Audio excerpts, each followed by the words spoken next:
Olá, estamos diretamente aqui na Escola Municipal de Saúde para mais um programa Compartilhando Conhecimentos. Programa que leva até vocês as principais tendências e inovações de congressos e seminários. E traz, então, convidados que tenham participado desses congressos e seminários e debatem temas como o que estamos tratando nesses últimos dias, que é o 5º Congresso Brasileiro sobre o Uso Racional de Medicamentos. Este congresso teve como objetivo a incorporação de práticas efetivas que podem, então, contribuir para a melhoria da segurança do paciente. O público deste congresso foram médicos, farmacêuticos e todos os profissionais interessados no assunto. Com o tema O Uso Racional de Medicamentos e Segurança do Paciente, o congresso aconteceu aqui em São Paulo, entre os dias 22 e 25 de setembro, e hoje temos o grande prazer de receber aqui na nossa Escola Municipal de Saúde, em especial aqui no canal profissional da Rede São Paulo Saudável, Dirce Marques, coordenadora da área técnica de assistência farmacêutica, e Sandra Aparecida Jeremias, farmacêutica da área técnica de assistência farmacêutica. Super obrigada, Dirce e Sandra, por estarem aqui no nosso programa, por compartilhar, então, um pouco, não só deste congresso que teve uma expressão, né, para a área, para quem participou. Nós já fizemos várias entrevistas sobre este congresso, mas vocês que foram organizadoras, idealizadoras, junto com uma série de profissionais, né, com uma série de instâncias, de instituições, e finalizando este tema, eu tenho o prazer de recebê-las aqui na Escola Municipal de Saúde. Então, eu passo para vocês por uma saudação inicial. Dirce. Muito obrigado, Laura, e toda a equipe aqui da Escola Municipal de Saúde por esse convite mais uma vez. É um grande prazer poder conversar com vocês. Acho que temos também muitas coisas para compartilhar com os nossos colegas das unidades de saúde. E esse tema, para nós, é o que nos encanta, né? É o nosso dia a dia. Então, está sendo muito gratificante poder ter participado dessa experiência de organizar um congresso dessa monta e poder também compartilhar essa experiência com vocês. Que bom. Sandra? Agradeço também a equipe da Escola Municipal, você, Laura, em especial, e a importância da gente estar aqui para poder compartilhar quem não teve oportunidade de estar presente no Congresso. Acho que esse é um dos objetivos maiores dessa série de programas, né? Uhum. Para a gente mesmo compartilhar aquilo que a gente pôde aprender e ver como ainda desafio para novos trabalhos aí que sempre existem, com certeza, né? Bom, Sandra disse, assim, a repercussão foi muito grande desse congresso, né? E a gente sabe desde há muito tempo, né, diz que esse congresso foi concebido e que a secretaria teve um papel estratégico. Então eu queria que você, os outros programas que nós fizemos, todo mundo falou um pouquinho da temática. Nós vamos falar da temática também, mas eu queria que você falasse como é que se deu, né, essa organização. Como é que foi para vocês, né, que coordenam essa área, ter uma participação tão importante enquanto Secretaria Municipal da Saúde? Queria que você contasse um pouquinho. Bem, esse congresso, na verdade, estamos na 5ª edição, né? O Ministério da Saúde, junto com a Agência Nacional de Vigilância Sanitária, montaram já há alguns anos atrás um Comitê Nacional para o Uso Racional de Medicamentos. Esse comitê faz edições de congressos a cada 2 anos. Então, outras capitais do Brasil já organizaram esse congresso. Então, este ano, São Paulo foi convidado, né? O nosso secretário, quando recebeu o convite, de imediato aceitou esse desafio para sediar em São Paulo e fazer parte da comissão organizadora do congresso. Então, foi assim que nós, como comissão organizadora local, começamos a participar tanto da elaboração dos temas que seriam discutidos, por meio da comissão científica do Congresso, como também da organização propriamente dita do evento, né? Então foi uma participação bastante interessante, aprendemos bastante e pudemos também opinar em algumas ações que precisariam ser desenvolvidas pelas características que teríamos aqui em São Paulo.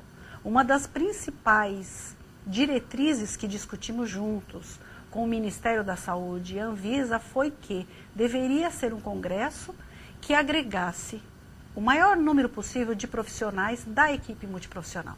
Não poderia ser um congresso de uma única categoria profissional, mas deveria envolver todas as categorias profissionais. E assim foram então montados os temas para atender essa gama, né, de profissionais e que todos se interessassem por esses temas.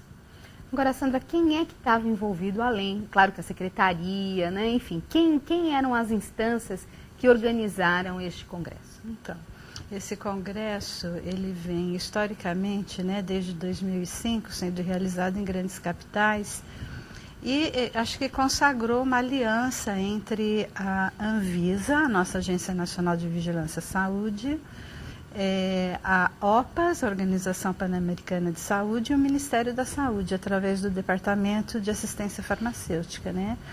Eu acho que esse congresso, ele estabelece o sucesso dessa aliança, dessas instituições, e mobiliza muitos profissionais, né? Cada vez que se faz uma edição desse congresso, que é um congresso brasileiro, onde também tem congressistas internacionais, né? É um congresso bastante vultuoso.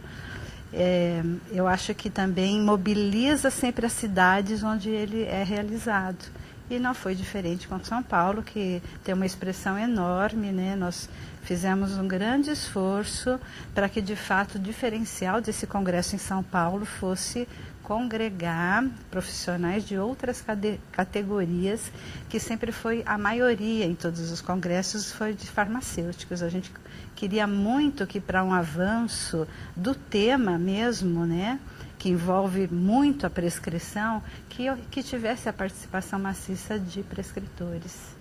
Isso foi o diferencial da nossa cidade. E foi interessante nos outros programas que nós já fizemos aqui pela Rede São Paulo Saudável, pelo canal profissional. Nós tivemos representantes das nossas regiões e todos enfatizaram, né, que o grande diferencial foi justamente a questão da integração de uma equipe multidisciplinar, né? E aí, Dice, eu queria te perguntar justamente sobre a questão desse tema, né? Por que foi utilizado esse tema? Eu tive a oportunidade de estar no último dia fazendo uma visita lá no AMB e vi, na verdade, o movimento, a felicidade das pessoas pela participação, né? Que foi quantas pessoas participaram e, assim, um tema tão relevante como esse. Bom, então, a perspectiva era de 2.000 pessoas, né? Chegou próximo desse número. Na verdade, o Ministério da Saúde, este ano, teve alguma dificuldade, por conta de ser um ano eleitoral, de divulgar com mais antecedência as características do Congresso. Então, ele teve uma divulgação até oficial, até curta, foram alguns meses apenas, que podem ter interferido no número de congressistas, né? Mas, de qualquer forma, 2.000 pessoas é um número bastante expressivo, claro, para um tema tão específico, né?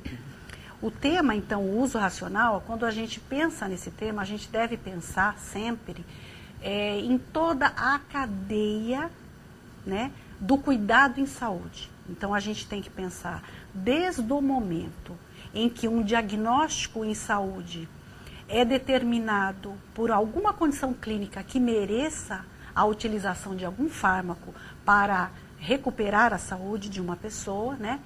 E fazer a melhor alternativa farmacológica para aquele caso, criar condições para que o paciente, recebendo esse aporte farmacológico, possa utilizar esse medicamento, seja internado ou na sua casa, da melhor maneira possível, e que receba todas as orientações para que o medicamento seja usado no momento certo, na quantidade certa, na indicação clínica correta, em todas as vertentes do uso racional.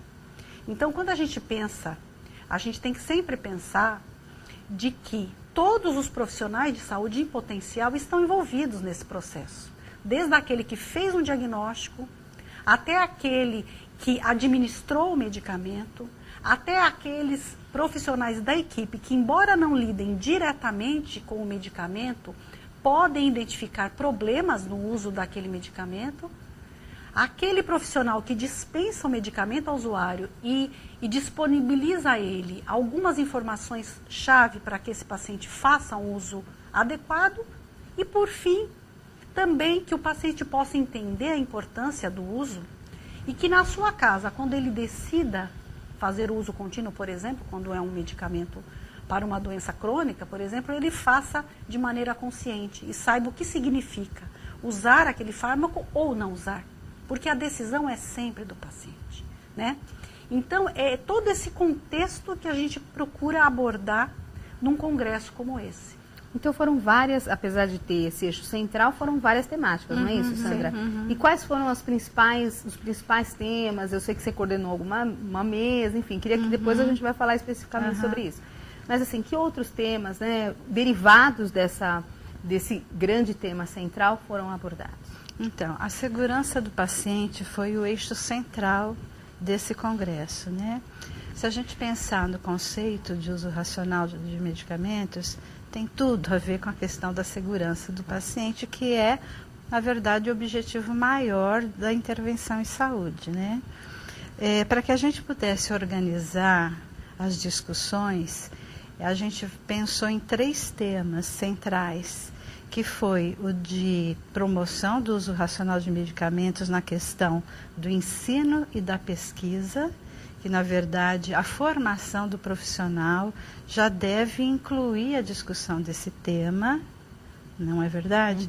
Na questão da pesquisa, o segundo tema foi a questão da gestão da política pública e da regulação, como, por exemplo, as ações ligadas, na verdade, à Política Nacional de Medicamentos, que já tem uma das diretrizes, o uso racional de medicamentos, né? Está tudo coordenado pela Política Nacional de Medicamentos.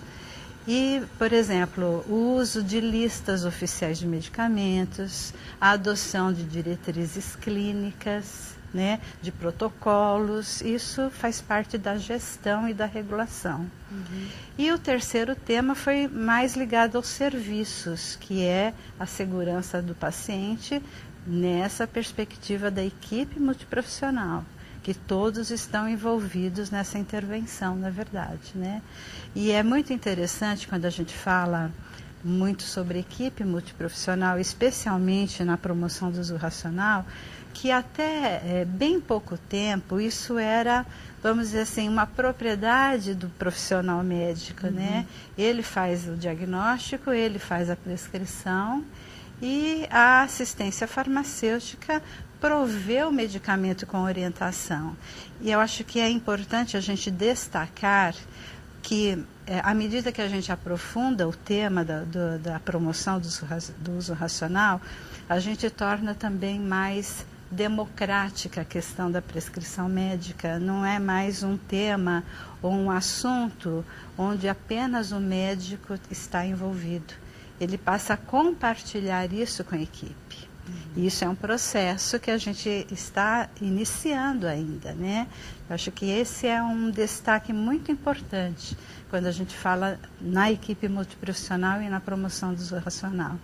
Então, na medida que o médico compartilha a discussão da melhor escolha terapêutica, isso é um avanço imenso, né? E, na verdade, é um avanço, né, que não só da equipe multidisciplinar, que tem que estar preparada para esse processo de trabalho que muda no dia a dia da unidade básica de saúde, no hospital, enfim, na unidade de saúde, mas também do paciente, né? Sim. Que cada vez mais precisa estar consciente disso, certeza, né? Porque a gente sabe muitas vezes que o paciente ele quer sair com uma receita médica. Sim. Não é assim?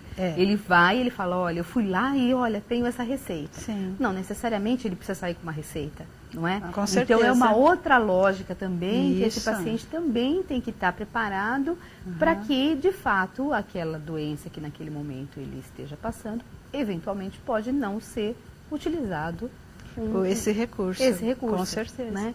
Então, isso significa que a gente tem muito, né, como você bem colocou, nós estamos começando um processo, né, mas que é de sensibilização, e principalmente, né, disso, eu não sei se você concorda, mas pensando na questão da segurança do paciente. Você coordenou uma mesa sobre essa temática, né? A contribuição de listas e formulários de diretrizes de medicamentos para a segurança do paciente. Como é que foi coordenar essa mesa, estar à frente? O que foi discutido que você possa socializar aqui com o nosso público? Eu acho que bem interessante esse nosso ponto que nós estamos chegando agora, né? Justamente concluindo que uso racional de medicamentos pode ser, inclusive, não usar medicamento nenhum. Não é? Acho que essa é uma mensagem que a gente tem que, o profissional de saúde tem que dar essa mensagem ao usuário, né? O medicamento, ele é uma tecnologia em saúde importantíssima, ele muda o curso de algumas doenças e salva vidas, mas ele não é desprovido de problemas, né? Ele tem um perfil de benefício e um perfil de riscos. Então, fazer esse balanço entre risco e benefício é o X da questão. É isso que o profissional e o usuário, consciente do seu tratamento, precisa incorporar. E aí talvez a gente consiga até usar menos medicamento do que usamos hoje, por exemplo, na nossa rede de serviços. Claro que isso não é uma realidade só da cidade de São Paulo, esse é um problema nacional, é um problema mundial. O mercado farmacêutico mundial e brasileiro, ele massacra o profissional de saúde, o prescritor principalmente, e o usuário com mensagens de que quanto mais remédio, mais saúde. E não é assim, a realidade é bem outra, né? O ideal, a gente sempre brinca na nossa área, as pessoas acham até engraçado, mas a gente sempre fala assim, vamos ser felizes quando não consumirmos remédio nenhum, na verdade. Porque nossa secretaria tem uma lista, falando em listas, uma lista de medicamentos bastante ampla, que dá muito acesso a medicamentos essenciais. Mas tudo isso só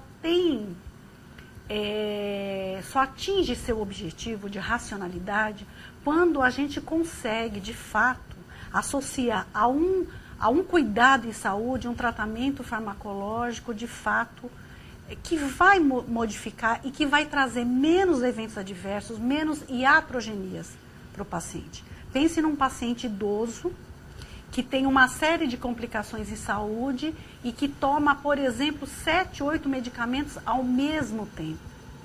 Talvez, muito daquelas situações em que está sendo usada essa tecnologia, outras tantas deveriam ter sido usadas para que a gente evitasse o uso de tanto medicamento que não é desprovido de risco, né? Todos nós sabemos disso. Agora, lidar com isso no nosso dia a dia, lá na unidade de saúde, atendendo muitos pacientes, com várias questões, é somente muita capacitação, muita discussão em equipe, para que a gente possa ir mudando o curso disso que a gente, do que normalmente a gente faz na unidade de saúde. Falando especificamente, então, dessa mesa de listas, por que listas, como a Sandra falou, as diretrizes clínicas são importantes? Exatamente por isso que a gente está falando. O mercado farmacêutico, ele é inundado de produtos, né? O mercado farmacêutico brasileiro tem mais de 16 mil produtos sendo comercializados. Nenhum sistema de saúde, de parte alguma do mundo, precisa de uma quantidade dessa de medicamentos. Então, essas listas, esses formulários, eles são justamente para racionalizar o que devemos usar no sistema de saúde. Embora eles sejam registrados para comercialização, no sistema de saúde pública, nós devemos separar desse rol de produtos do mercado aqueles que, de fato, são mais seguros e eficazes para conseguir garantir uma terapêutica mais adequada. Então, essas listas e formulários são importantíssimas.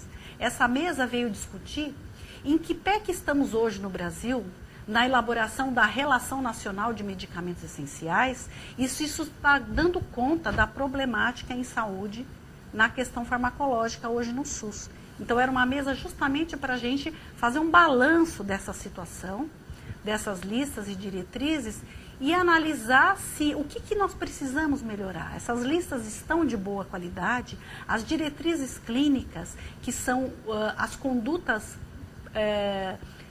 preconizadas para usar adequadamente essas ferramentas estão sendo incorporadas pelo profissional de saúde do SUS para que ele possa, de fato, sempre pesar benefícios e riscos adequadamente, né? O fato é que muita coisa está por fazer. O Brasil já avançou muito nessa política, não poderíamos dizer isso há 10, 15 anos atrás. Hoje em dia a gente já pode dizer que muitas coisas melhoraram, mas ainda à luz do que países da Europa, Austrália, Canadá já conseguem fazer, nós ainda temos bastante trabalho pela frente. E como você bem enfatiza, né, disse, a importância de ter uma equipe multidisciplinar. E aí a Sandra coordenou uma oficina que eu estou louca para saber, né, Sandra? Que é do nosso agente comunitário. Isso. Porque esse profissional, ele está inserido, ele não é um prescritor, não é? Exato. Mas ele está lá na comunidade, ele acompanha as famílias, ele é o elo. Então, como que cada vez mais, numa equipe multidisciplinar, não é? O agente comunitário, ele tem um papel estratégico, ele tem os nossos olhos lá na comunidade. E como é que foi essa mesa que falou justamente sobre a promoção do uso racional de medicamentos e a questão da segurança do paciente para os nossos agentes comunitários? Olha, como é que foi isso? Foi muito bacana, porque a gente contou com agentes comunitários também de São Bernardo do Campo, né? E dividimos essa oficina. Na verdade, a oficina, ela tem como objetivo a produção de um produto, né? E sai um produto da oficina. Então, foi muito trabalho, foi o dia inteiro de atividades, onde a gente, na primeira parte, conceituou mais as questões ligadas à Política Nacional de Medicamentos, de assistência farmacêutica, falamos muito sobre direitos dos usuários, porque são duas questões. Ou o paciente vai a uma consulta já munido de informação que ele tirou da internet, já vai lá com o medicamento que ele quer. E por outro lado, e é a maior parte dos usuários, ele sai sem saber o que ele tem, né? O medicamento, para que ele tem muitas comorbidades, principalmente o paciente idoso, e ele sai com uma receita e ele não tem nenhuma apropriação daquilo que ele está levando como medicamento, né? Aí ele passa na farmácia, sai de lá com uma sacolinha de medicamentos e sabe Deus o que acontece depois. A gente imagina, a gente sabe o que acontece. Mas, assim, só voltando, né? A importância do tema uso racional, e por que está colocado numa política nacional de medicamentos? Porque é uma realidade mundial onde os estudos da própria Organização Mundial da Saúde verificam que é uma das principais causas de mortalidade a questão do uso do medicamento e as morbidades decorrentes desse uso de medicamentos. É uma causa importante de morte no mundo, né? A gente no Brasil não tem estatísticas, a gente sabe que das morbidades e da mortalidade nos Estados Unidos representa 40%, eventualmente aqui pode ser muito maior que isso, né? Então, essas ações vêm para fazer frente a essa realidade. E é o fato também que, quando você faz uma intervenção em saúde, que é o caso do medicamento, e você não tem uma racionalidade, embora às vezes o termo racionalidade nem seja muito bem visto por alguns pensadores, né? Mas nesse caso ela cabe perfeitamente, porque quando não é assim, isso demanda maiores custos para o próprio sistema de saúde, porque o retorno do paciente, as falhas de tratamento aumentam o custo em saúde e aumenta o custo individual, do sofrimento do indivíduo, né? Então, essa oficina com o agente comunitário nos trouxe assim, a visão deles, né? A visão deles e o olhar deles para a comunidade, onde eles têm principalmente pacientes ali que fazem estocagem de medicamentos que sobram. E por que sobram? Porque muitas vezes são tomados de forma inadequada ou por uma alteração da prescrição do medicamento, então sobra na casa da pessoa. E assim, eles nos trouxeram N exemplos onde a intervenção deles é muito importante, né?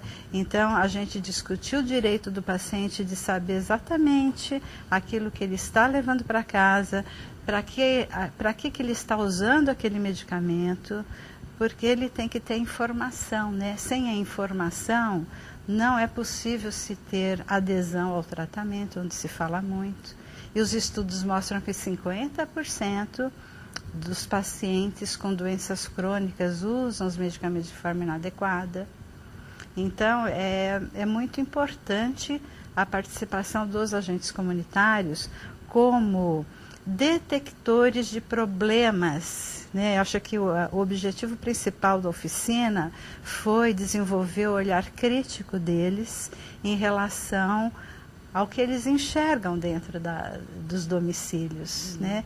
Então, eles passam a detectar problemas e levar isso para a unidade de saúde, porque ele também, como agente comunitário, ele não tem a responsabilidade única de resolver. Ele tem que levar isso para a unidade de saúde e discutir com a equipe que, eventualmente, ele detectou falha de tratamento com uma insulina, ou o paciente não está tendo adesão, ou porque a vida dele não permite que ele tenha adesão ao tratamento, ou por um problema de mal entendimento mesmo. Muitas vezes ele pode encaminhar esse paciente, essa família, para uma conversa com o farmacêutico na unidade, para que o farmacêutico tenha uma intervenção mais imediata, entendeu? Então, eles gostaram demais da oficina, eles estavam animadíssimos, eles viram que o trabalho deles foi valorizado, eles apresentaram projetos de intervenção. Então, na verdade, esse foi o produto da oficina. Foram 6 projetos de intervenção de agentes comunitários nas suas comunidades. Então, foi muito rico, foi muito importante.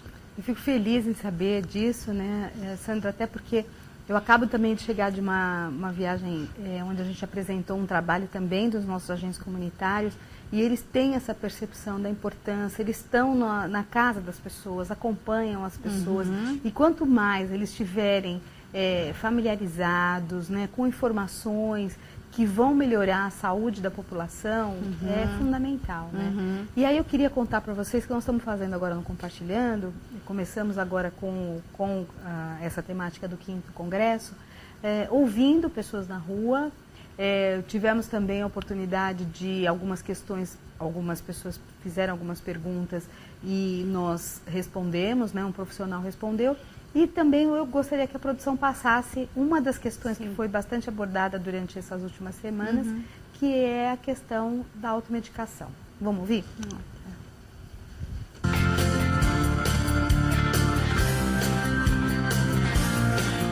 Meu nome é Dr. Walter, eu sou médico clínico aqui da UBS Integral Jardim Edite. Hoje vou falar um pouco, tecer algumas considerações sobre a automedicação. De modo geral, não há uma contraindicação à automedicação, até porque é uma prática amplamente utilizada numa perspectiva sintomática. Para um paciente que sinta dor ou tem um episódio de febre, isso sempre foi feito e vai continuar sendo feito. A automedicação ela é aceitável na perspectiva de curto prazo de um paciente que tem uma dor aguda, uma dor de dente, uma dor de cabeça, algo que ocorre como um episódio na vida do paciente, um episódio de febre.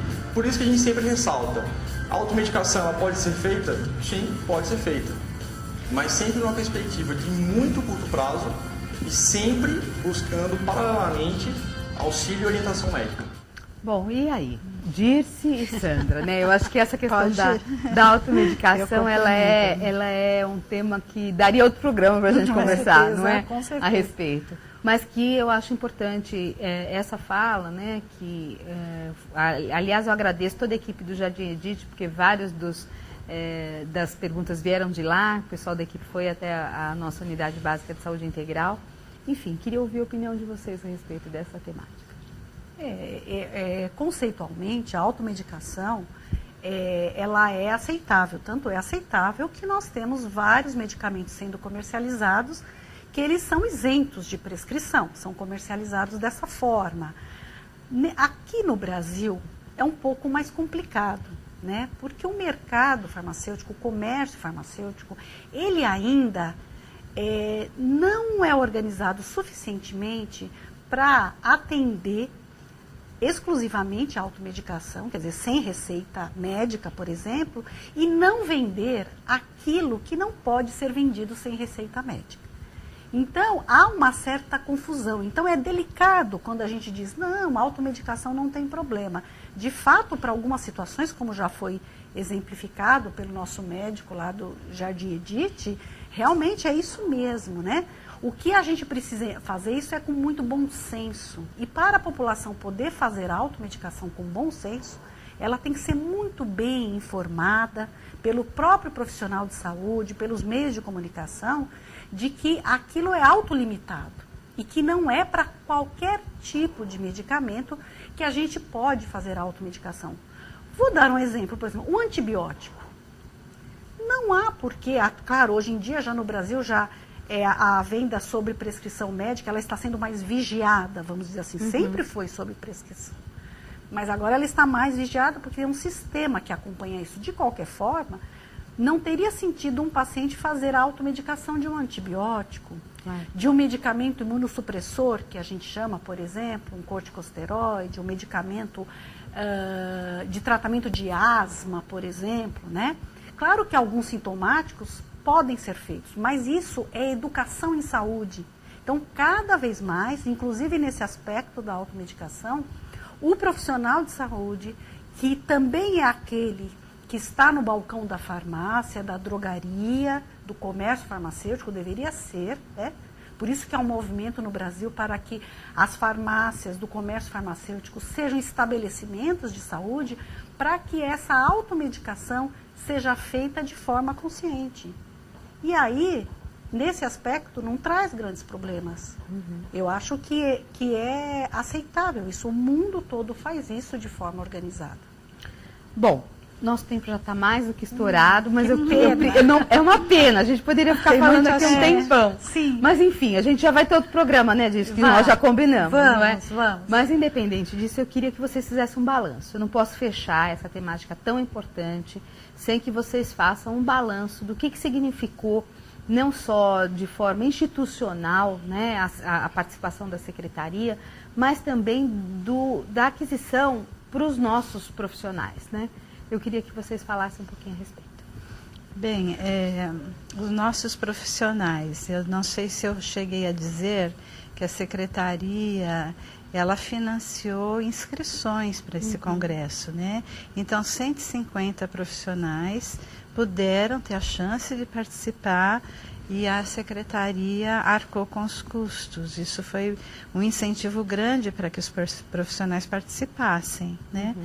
Eu acho que, na medida em que a gente amplia a discussão do uso racional de medicamento, a gente só tem ganhos, porque a gente aumenta a massa crítica que vai pensar sobre isso. Eu acho que a gente, em toda oportunidade, inclusive a gente gostaria muito, e esse congresso ele finaliza com uma carta de intenções. Todos os congressos finalizam com essa carta. Aqui foi a Carta de São Paulo, né? E uma das reivindicações, vamos dizer assim, da carta, foi que esse tema pudesse ser discutido em toda e qualquer capacitação profissional. Então, eu acho que esse congresso ele trouxe a oportunidade de que outros profissionais que sabem até intuitivamente sobre o assunto pudessem ver que esse é um assunto de discussão sistemática, que é uma diretriz política, que tem uma grande importância, né? Então, eu acho que o balanço foi a gente poder compartilhar com os profissionais essas discussões, né? A vinda de congressistas também internacionais contribuiu muito, porque aí você vê que o mundo discute isso, não é só o Brasil, né? É uma diretriz da Organização Mundial da Saúde e o quanto países onde o sistema de saúde está num patamar mais desenvolvido, isso faz parte da rotina de discussão, né? Então a gente consegue absorver esse saber que é trazido, né, por todo mundo que participa. Foi uma troca de experiências, né, também mostrada pelos trabalhos que foi que. Sim, nós também tivemos trabalhos apresentados. Há trabalhos apresentados. E valoriza também todo o trabalho que vocês já fazem, né, enquanto coordenação da assistência farmacêutica. Eu acho que foi muito importante mesmo. E você, Disse? Bom, eu acho que todos tivemos a ganhar, foi uma experiência muito interessante. Realmente a gente começa esse tema que muitas vezes ele é muito fechado, né? Como a Sandra colocou, começa a abrir horizontes, mais pessoas pensando e achando soluções. Cada secretaria de saúde tem que achar as suas soluções, cada uma tem as suas características. E a oportunidade que nossa área teve de poder compartilhar com vários equipamentos de saúde, com vários profissionais da nossa rede e pensar o que devemos fazer para que a gente melhore o uso racional e a segurança do paciente, que é a finalidade, né, de todo esse investimento, foi muito interessante. Então, para nós foi uma oportunidade ímpar, né? Acho que o congresso não volta tão cedo para São Paulo, mas foi muito importante. Não está definido ainda, tá? Tem algumas capitais que se candidataram, mas a gente ainda não tem notícia dessa definição, né? Mas logo, logo saberemos. No ano que vem já saberemos onde vai ser. E eu acho que a gente deixar essa sementinha, né? Eu queria até falar com os nossos colegas aqui que estão nos ouvindo. São sementes que a gente planta. A gente, nesse congresso, a gente quis sedimentar duas políticas, tanto a de uso racional, a política nacional de medicamentos, como a política de segurança do paciente, que o Ministério da Saúde lançou há uns 2 anos atrás, mais ou menos. São duas políticas que se convergem para que o trabalho que nós todos desenvolvemos todo o tempo seja o de melhor qualidade. Porque o nosso usuário, o nosso paciente, a nossa população merece o nosso investimento. Então, eu acho que muitas portas se abrem a partir daí, porque a gente socializou mais esses conhecimentos, né? Eu acho que todos nós tivemos só a ganhar. Agradecer ao secretário por a oportunidade que nós tivemos também. Agora, eu não posso fechar o programa sem perguntar uma coisa para vocês. Que é a questão que eu acho que é fundamental, que acho que quando você fala, olha, eu vou falar para você, aquele trabalhador que está lá na ponta, né, que muitas vezes está isolado, né? Eu acho que a gente tem aí novas tecnologias chegando para a Secretaria da Saúde. Sim. Né? Que é a questão da telesaúde. Eu não posso deixar de falar, né, disso. Um grande desafio. É o nosso grande desafio, né? Então eu queria que você falasse um pouquinho rapidamente do nosso telesaúde. A assistência farmacêutica está entrando aí como colaboradora no telesaúde, mais especificamente em relação ao nosso centro de informação sobre medicamentos. Já temos o centro há uns mais de 10 anos. O nosso SIM, que a gente chama, SIM com C, viu? Não é SIM com S. Centro de Informação sobre Medicamentos. Ele atua respondendo passivamente às questões sobre medicamentos que nos chegam e ativamente também fazendo boletins informativos de temas de problemática de uso de medicamentos, que estão todos lá publicados na nossa página eletrônica. E com o Telesaúde agora, nós precisaremos fomentar o nosso SIM para que a gente dê conta de todas as demandas, já que a gente vai ter a oportunidade de fazer isso de uma forma mais sistematizada e mais enraizada no sistema de saúde aqui de São Paulo, né? Esperamos poder colaborar nesse sentido. Eu acho que a questão da informação isenta e de qualidade sobre o medicamento também é uma das ações do uso racional e segurança do paciente. Bom, eu fico super feliz, você sabe que a nossa parte aqui da escola é a parte da teleeducação e eu tenho certeza que a gente vai poder construir juntas aí várias temáticas para levar para os nossos profissionais. Então, mais uma vez, eu super agradeço a participação de vocês. Agradeço. Parabenizo pelo trabalho belíssimo que foi feito. Eu acho que só consagra todo um trabalho que vocês já fazem há anos na área e que, com certeza, deu a visibilidade para tudo que São Paulo faz, em especial para a área de vocês. Super parabéns. Muito obrigada. Bom, e para você, trabalhador, eu espero que você tenha gostado bastante. Eu adorei fazer esses programas a respeito do 5º Congresso Brasileiro do Uso Racional de Medicamentos. E você, se tiver qualquer dúvida, qualquer questão, basta dar um curtir na nossa página, não só da Escola Municipal de Saúde, mas do canal profissional da Rede São Paulo Saudável. E assim você pode mandar suas dúvidas, suas questões. E assim podemos conversar com os nossos entrevistados. Queremos cada vez mais a sua participação, porque afinal de contas essa TV é feita por você e para você.